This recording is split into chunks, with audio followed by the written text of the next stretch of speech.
Kembali lagi di Cerita Cinta Channel. Jangan lupa like, comment, and subscribe ya. Terima kasih.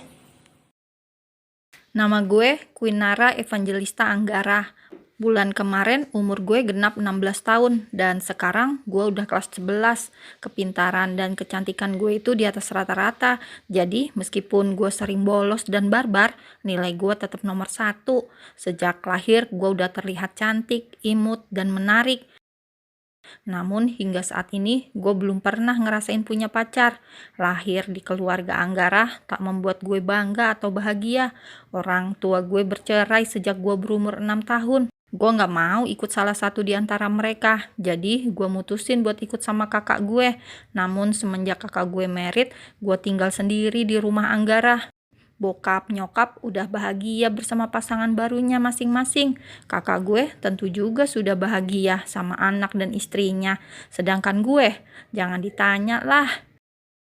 Meskipun hidup dengan bergelimang harta dan semua orang taunya gue bahagia, suka foya-foya, happy-happy, tapi hati gue sepi banget. Bahkan gue lupa gimana rasanya punya orang tua. Gue sampai lupa kapan terakhir kali gue dipeluk dan dimanja sama orang tua gue. Maka dari itu gue mutusin buat nyari sugar daddy. Tapi gue gak mau sugar daddy yang masih memiliki ikatan sama istrinya. Ya bisa dibilang gue nyari yang jomblo. Karena gue gak mau kalau harus merusak rumah tangga orang lain. Gue gak mau membuat nasib anak mereka merasakan apa yang gue rasakan karena kurang kasih sayang akibat perceraian orang tuanya. Jir, HP baru tuh, kata gue sambil melempar tas ke meja. Hehe, yoi dong, gimana, bagus nggak? Ucap Salsa, sahabat gue yang selalu mengiming-imingin gue tentang sosok sugar daddy.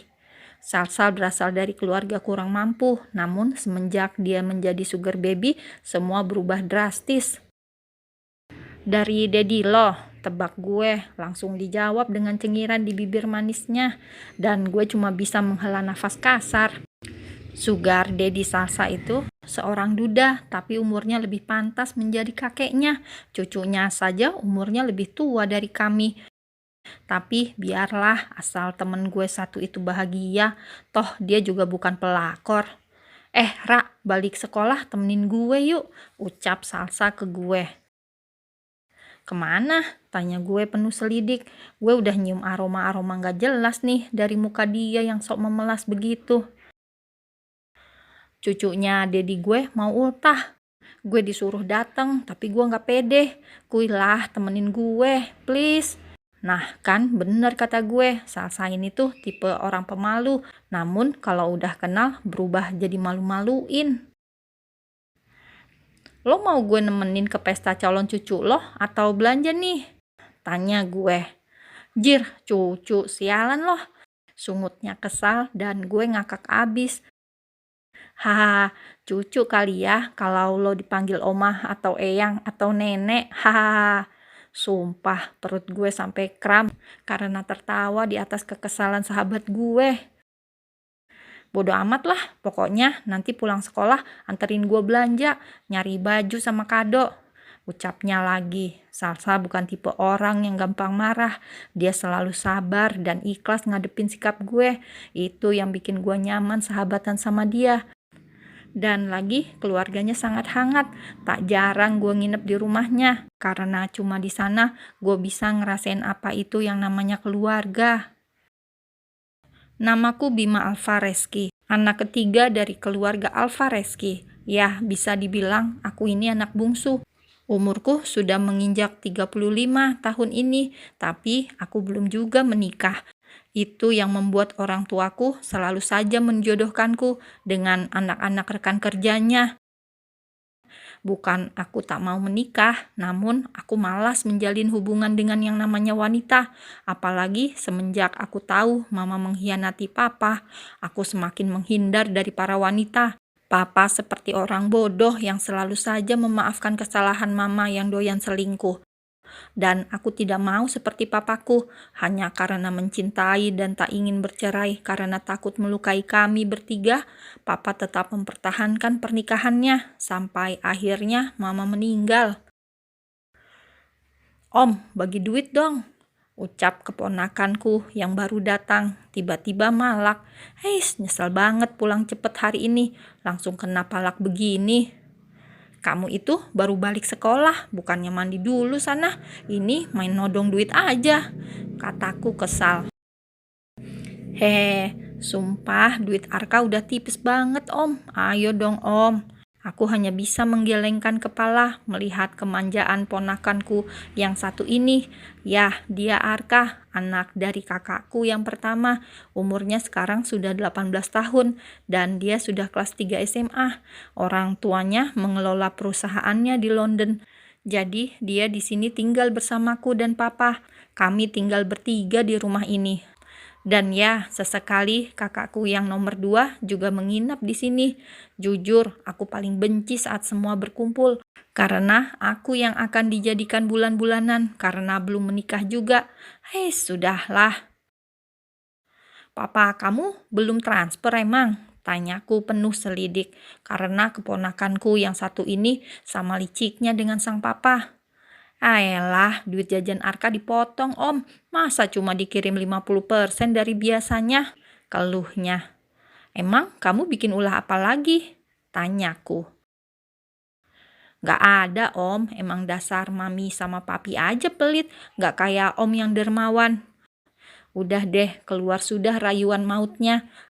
Arka ini memang terkenal playboy di mana-mana, tapi dia bilang ada satu siswi adik kelasnya yang susah dia taklukin. Aku jadi penasaran kira-kira seperti apa cewek itu sampai tidak tertarik sama pesona keponakanku ini. Aku pun menghela nafasku pelan, lalu merogoh dompetku dan memberikan beberapa uang lembaran merah ke Arka. Nah, cakep banget dah. Ya udah, Arka mau mandi dulu.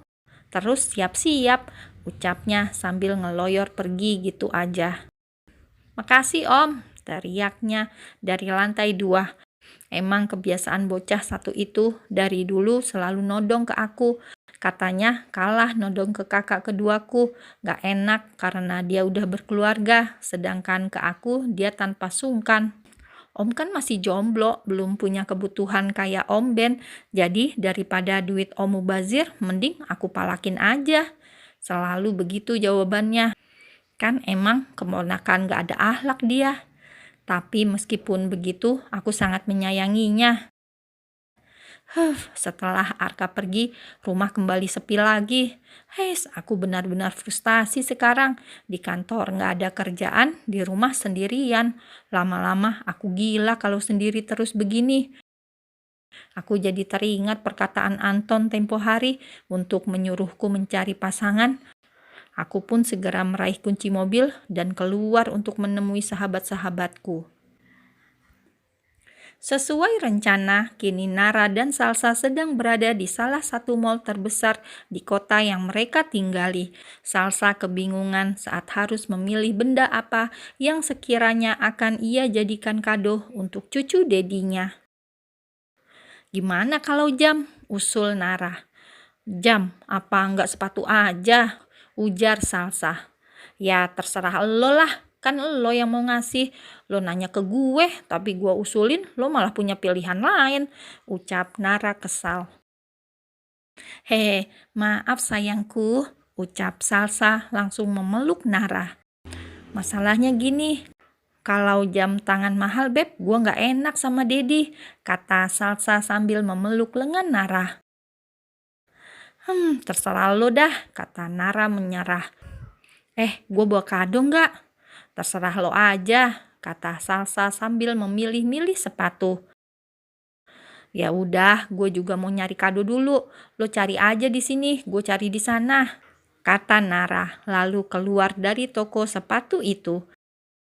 30 menit sudah Salsa menunggu Nara yang tak kunjung kembali. Akhirnya Salsa memutuskan untuk menghubunginya, namun belum sempat dia mendayal nomor Nara. Nara sudah kembali dengan membawa tote bag yang ia yakini kado untuk cucu dari dedinya Salsa. Gila, lama banget sih lo, omel Salsa. Sorry, gue juga bingung mau ngasih apaan, kata Nara. Ya udah, kuy, makan, lapar gue, ajak Salsa. Mereka berjalan menuju salah satu restoran yang berada di mall tersebut. Saat akan masuk ke dalam restoran tersebut, tidak sengaja Nara menabrak seseorang karena ia terlalu fokus sama HP-nya.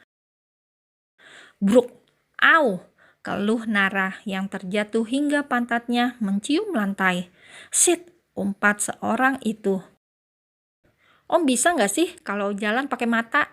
Omel Nara padahal ia yang salah. Hah? Mata kamu sendiri di mana? Kata orang itu dengan tatapan tajam. Mata om buta ya? Jelas-jelas lihat mata Nara di sini. Pakai nanya lagi, dasar om-om gila, kata Nara dengan kesal. Kau, ucap orang itu dengan menunjuk wajah Nara dengan jari telunjuknya. Apa? Tantang Nara. Udah Ra, ayo kata Salsa ketakutan. Maaf ya kak, teman saya sudah salah, kami minta maaf. Ucap Salsa meminta maaf dengan tulus. Lu apa-apaan sih Sah? Ngapain minta maaf coba? Ucap Nara kesal. Kau memang tidak memiliki sopan santun, kata orang itu berdecak. Kalau iya, emang kenapa? Hah? Om mau ngajarin saya sopan santun? Hah? Kata Nara menggebu sambil berkacak pinggang. Udah Ra, udah, ayo Salsa segera menarik lengan Nara untuk menjauh dari orang tadi. Salsa tahu siapa orang itu, makanya dia lebih memilih kabur. Lo apa-apaan sih Sah? Pakai narik-narik gue segala, gerutu Nara kesal. Gue itu mau ngasih pelajaran sama om-om gila itu. Lo yang salah, lo yang marah-marah, gak jelas, ucap Salsa sambil menoyor kepala Nara agar sahabatnya ini mau sadar diri. Jir, pala gue, PA, kata Nara. Lagian lo yang nabrak dia, sadar gak sih lo? Lo main HP sambil jalan, giliran nabrak orang bukannya minta maaf, malah marah-marah, gila aja lo, omel Salsa panjang lebar. Wah, kata Nara sambil menggeleng-gelengkan kepalanya. Emang iya ya? Tanya Nara pura-pura polos. Au nanya tuh sama tembok. Kesal Salsa. Ia begitu takut kalau orang tadi tahu dan mengenalinya, maka bisa habis dia.